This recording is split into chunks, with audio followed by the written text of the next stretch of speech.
Alright, hello friends at TG, and this is Mr. Wall, and welcome to a SplinterCell Blacklist guide and walkthrough for the level Insurgent Stronghold, where I'm going to be showing you guys how to get through the entire level on the Perfectionist difficulty without getting detected at all, and without killing a single person. Now hopefully you can do it the entire thing also, and master the Ghost playstyle as you go through. So let's begin with me showing you what gear I would highly recommend.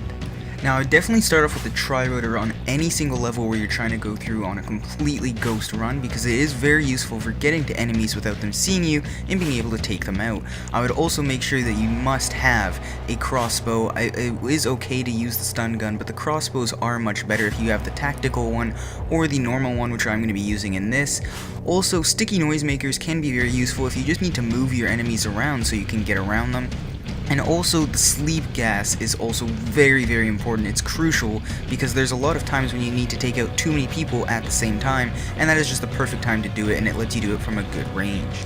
Now, as you can see, we're already a little bit of the way into the mission. All we've done so far is taken out some enemies as Briggs with the sniper, and we're just coming up on these two guys, who I'm actually going to choose just to completely bypass here. But you can actually take them out using anything you want. You can use the sleeping gas, or you can shoot them, or do whatever if you want to get the extra points to be able to master Ghost for this level.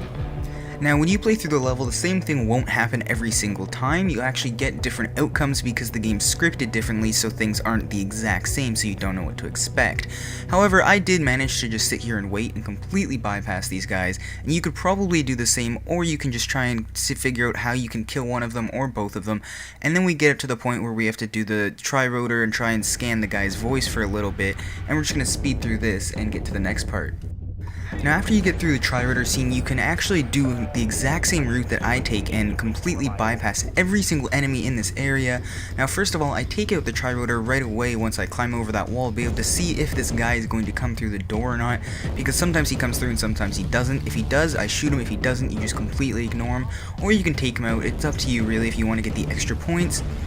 And I just go through this entire route that you guys could follow, or you can take out some extra guys along the way to be able to rack up the extra points if you need them. Now, coming up here, sometimes there will be a guy who you can actually jump on his head. That's another optional kill that I would recommend doing.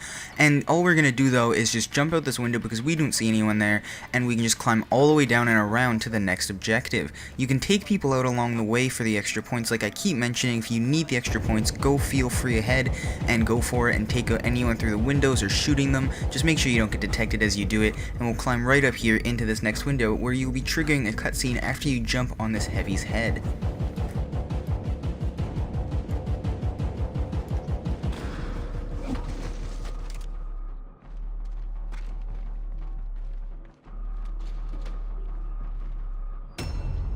Now, of course, considering we're trying to get through the entire level without killing anyone, when it asks you if you want to kill this guy that you just beat the living shit out of, you have to choose spare, and it's kind of pointless anyways because he does kill himself. Spoiler, he shoots himself in the face, and then we move on. But you make sure that you need to do that, because if you don't, I'm pretty sure that it will actually take away the achievement and take away the complete the mission without Sam Fisher killing anyone. Now, after traveling through some of the nature areas of this level, we're going to go up to where we're under this bridge, and I just climb up into this little hidey spot and take out the Tri-Rotor so I can take out these two guys on the bridge. They can be a very big hassle if you're trying to deal with them any other way. I'd recommend to do it this way. If you want, you can figure out a different way to do it yourself to get the extra points, or you can do it this way because you do get a good amount of points for taking them both out completely undetected. Now, after the two guys on the bridge, we're going to move on to our next two victims, who are actually just kind of walking around in this little area right next to the shooting range. And the first guy, who sometimes will come out this door, you can actually just come up and melee right away like I do here, or you can have to kind of figure out a different way to get to him. I would recommend doing a hand-to-hand kill for both of these two guys who are down below, and then the guy up top who is actually shooting at the shooting range, you can call him over like I do and smash his face in on the window, or you can actually shoot him or do some other weird way, however you feel like taking them guy out, because it really doesn't matter. As long as you take them out, then you're gonna be fine. Now, we have two guys left for this area until we get to the next checkpoint, and all I'm going to do is just basically sneak up as close as I can get to them and shoot them both with my crossbow. I would also recommend using the sleeping gas here. That one's a very good one to use for this situation, though I do use it in the future, so I didn't want to waste it just in case I needed it for a second chance, because we are on Perfectionist, so we can't get any ammo throughout the entire level. Now, I would recommend also trying to use the Noisemaker here to try and move them away from each other, or just try and get them to a different spot where you have a better vantage point.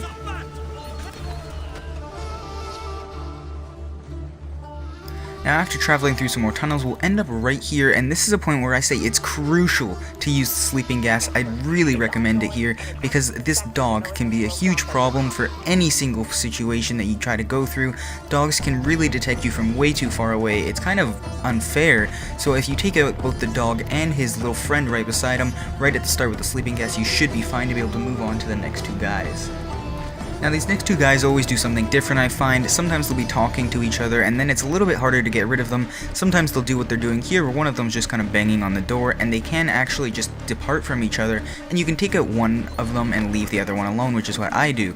I would recommend trying to get both hand-to-hand kills on both of them. If you can't, then you can use sleeping gas or try and shoot both of them here as well. It is more difficult when they're talking to each other, but it is actually very doable if you go this direction. Now also, once you take out one guy, if you do it the way I did, like I left one, you can also actually try and choose other people to take out along the way. There's a lot of options here because everyone is very spread out in this area.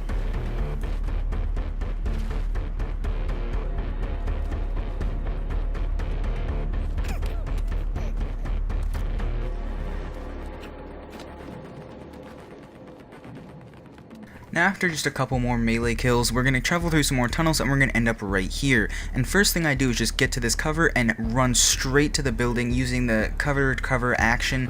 Make sure you use it or else you will get detected when you try to do that. And just jump in this little building here and open this door up. Once you open the door though, there will be a guy right there, or he'll be a little bit away. Make sure you're watching on the radar to see where he is, because when you open the door you have to get him right away or else you will get detected.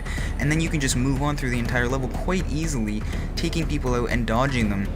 As you can see I do here. I just basically hide behind things and just take out the two guys who are standing up top, and then I drop all the way down into the next tunnels where I'm completely free, and that is basically the end of the trying to kill people and trying to get it through completely stealth.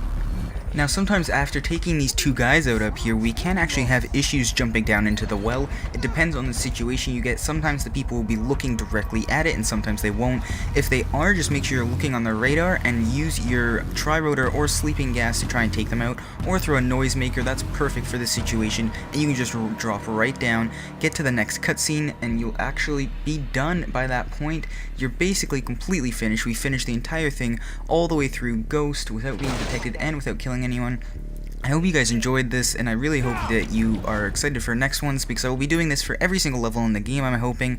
And I hope you guys enjoyed, and I will see you all later. Goodbye, everybody.